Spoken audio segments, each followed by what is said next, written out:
仍然都係未清理嘅。跟住咧，仲有一樣嘢係我覺得係會比較核突嘅係咩咧？咁佢哋呢個小區呢個屋苑入邊收垃圾嘅車，其實係咁樣喺度收嘅。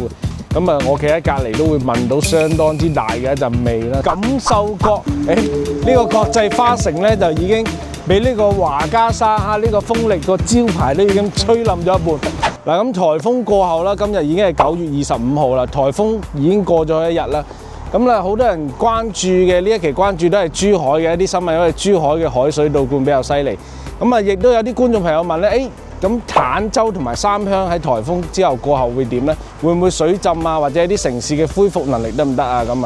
啊，今日 Bobo 咧就帶大家過嚟去睇一睇坦洲同埋三鄉目前嘅一啲恢復嘅情況，同埋各樓盤嘅一啲颱風過後嘅情況。嗱，咁如果對坦洲三鄉有興趣嘅觀眾朋友，一定要關注呢一條片嚇。咁現時其實我哋可以見到咧，咁啊25號嘅朝頭早啦。嗱，咁大家可以見到啦，我現時嘅位置咧就喺呢個佳景康城嘅下邊啦。咁雖然坦洲咧唔係話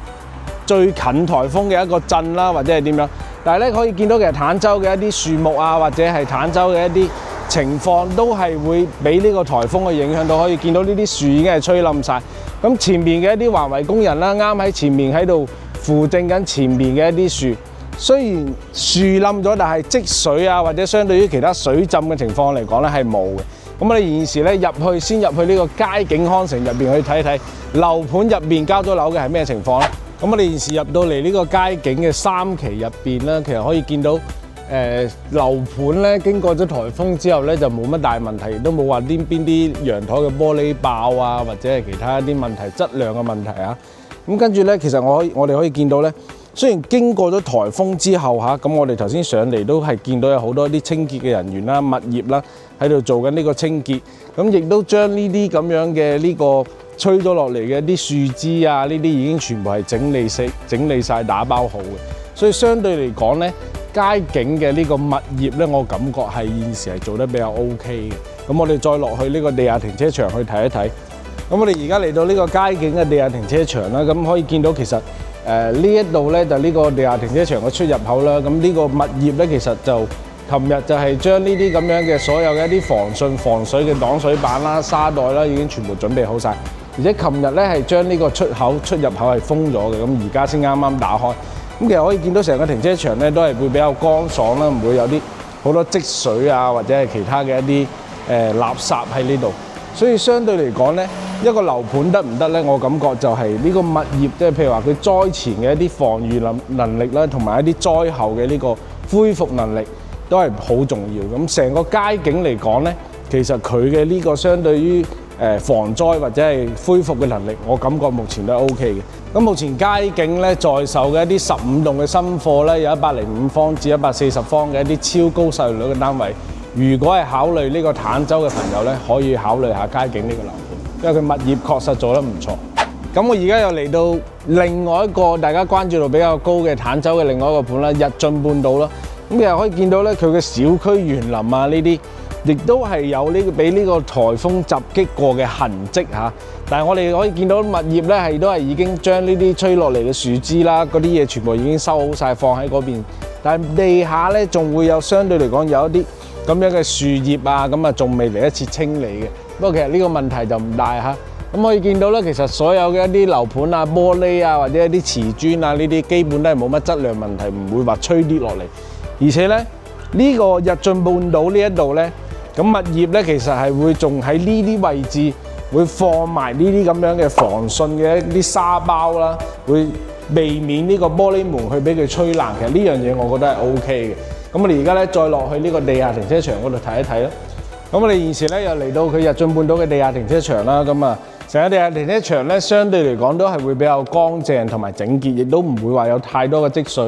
咁呢啲積水咧其實都係啲車啊咁樣帶入嚟嘅。咁啊，其實成個車庫俾我嘅感覺係會比佳景要仲加乾淨。所以呢個日進半島咧，其實相對嚟講咧個物業咧，我覺得都係做得唔錯。而且日進半島現時推緊嘅一啲單位咧，都係賣緊9000零蚊大正裝。所以好多考慮坦洲嘅觀眾朋友咧，如果想要性價比高嘅，可以諗下呢個日進半島嘅其實。咁我哋再嚟到咧呢個坦洲關注度都係比較高嘅裕豐名門呢個小區入邊啦。咁其實可以見到咧樓盤其實外圍質量呢啲外牆啊玻璃其實都冇乜問題，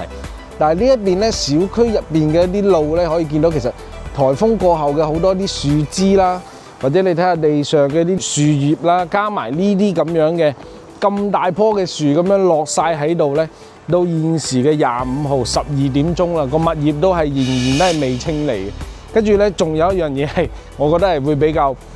核突嘅係咩咧？咁佢哋呢個小區呢個屋苑入邊收垃圾嘅車，其實係咁樣喺度收嘅。咁啊，我企喺隔離都會聞到相當之大嘅一陣味啦。所以呢樣嘢其實都相對嚟講係確實要改善嘅。咁再有一個咧，其實大家好多人都反映裕豐嘅物業相對嚟講係會比較差啲，所以我哋入到嚟睇咗之後咧，我嘅感覺依然其實物業服務呢一行咧呢一個方面其實依然都係要改進嘅。咁我哋而家再落去佢嘅地下停車場去睇一睇啦。咁我哋而家咧又落到佢嘅裕豐名門呢個地下停車場嚟睇啦。咁其實地下停車場相對嚟講咧就冇乜大問題嘅，都係比較乾淨同埋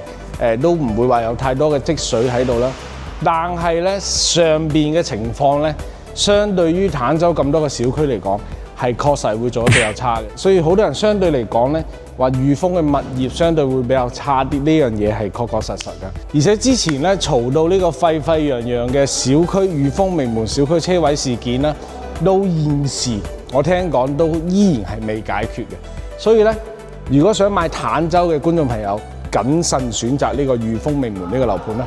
咁我哋現時咧又嚟到另外一個坦洲亦都關注度好高嘅中澳春城。咁呢個盤咧其實就會非常之近呢個珠海啦，所以亦都係好多港澳人士、港澳朋友選擇嘅一個樓盤。咁我哋首先去睇睇佢嘅呢個地下停車場啦。成個地下停車場喺颱風過後咧，都係冇一啲譬如話積水啊，或者係其他啲垃圾啦，咁啊整得比較乾淨。但係咧成個車庫咧，我感覺相對嚟講個燈光會稍微暗啲。而且大家可以見到，其實成個車庫咧停滿晒車嘅，所以可以見到呢一邊嘅入住率其實都係非常之高嘅。咁我哋再上去呢個